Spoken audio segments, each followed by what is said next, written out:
सिद्धि की शादी के बाद वो ससुराल चली जाती है। पीछे रह जाती है भाभी रानी। सिद्धि के ससुराल जाते ही भाभी कहती है, अरे वाह जी वाह, सारे कपड़े मेरे। हाय रे पैंट, अरे वाह वाह, मजा आ जाएगा। अरे ये सिद्धि की अलमारी के सामने खड़े होकर क्या बड़बड़ा रही है? जाकर देख मेहमानों को विदाई की मिठाई मिली कि नहीं। अब हाँ माँ जी, क्यों नहीं, लेकिन पहले कपड़े तो बदल लूं। अब रानी आ जाती है सिद्धि के उन कपड़ों में जो वो ससुराल जाने से पहले घर छोड़ जाती है। अरे रानी, कुछ दिन रुक जाती। अरे ये तो सिद्धि बिटिया को मैंने ही दिया था, बड़ा ही फबता था उस पर, तुझ पर तो कुछ खास नहीं लग रहा। अब वो ना मेरे सारे कपड़े गीले थे तो सोचा पहन लूं। वैसे भी सिद्धि को कौन सा दिन पुराने आउटडेटेड कपड़ों को पहनना है। वैसे भी ये सूट तो मैंने तभी पहना था, वैसे खास है भी नहीं ये। हाँ ठीक है, लेकिन ना मेरी सिद्धि पर तो जमता था। सारे मेहमान चले जाते हैं और सिद्धि ससुराल से मायके पहली बार आती है। अपना घर, अपना कमरा, अपनी अलमारी। ये बोलकर जैसे ही सिद्धि अलमारी खोलती है तो सामने उसके कपड़ों की जगह कुछ और ही रखा होता है।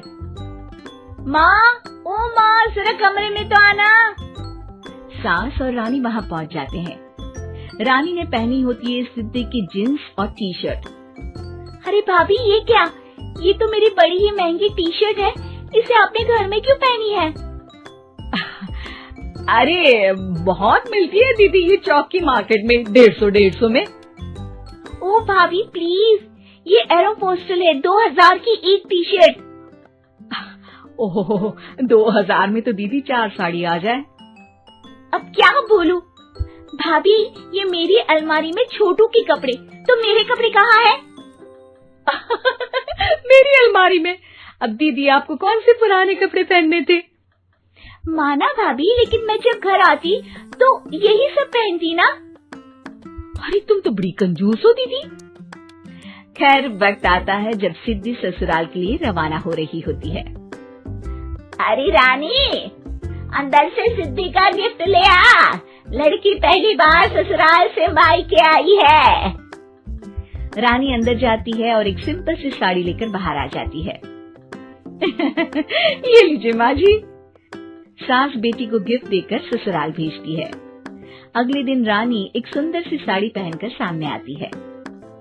अरे रानी, ये तो वो साड़ी है जो मैंने सिद्धि को देने के लिए दी थी जब वो ससुराल ले जाती, लेकिन ये तूने कैसे पहन ली? अरे माँ जी, ये साड़ी तो मुझे बहुत पहले से ही पसंद थी, लेकिन चिंता ना करिए, मैंने सिद्धि के लिए भी अच्छी सी साड़ी दी है। हाँ। तभी सिद्धि का फोन आता है। क्या माँ, कुछ अच्छा तो दिया होता ससुराल ले जाने के लिए। अरे पहले दिखा दिया होता।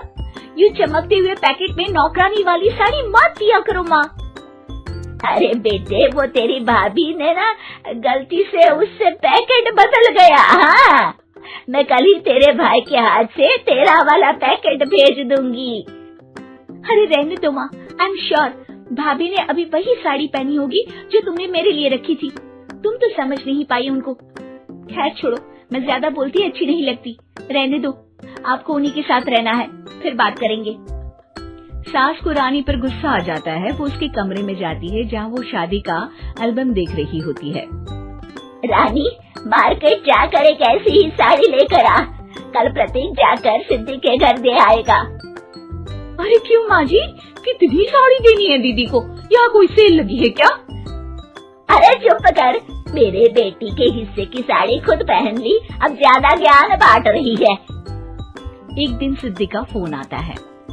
माँ, मेरी सास ने आज सबको खाने पर बुलाया है।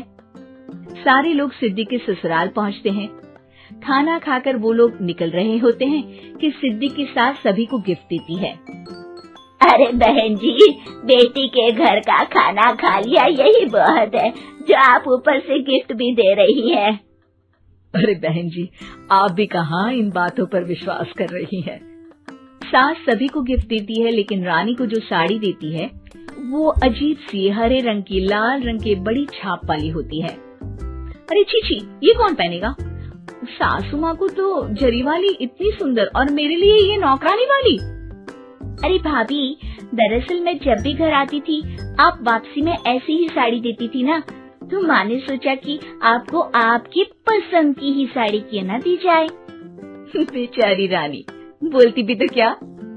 सिद्धि और सास रानी का चेहरा देखकर हंसने लगती है, तो रानी समझ जाती है कि अपने ही बिछाए जाल में वो फंस चुकी है।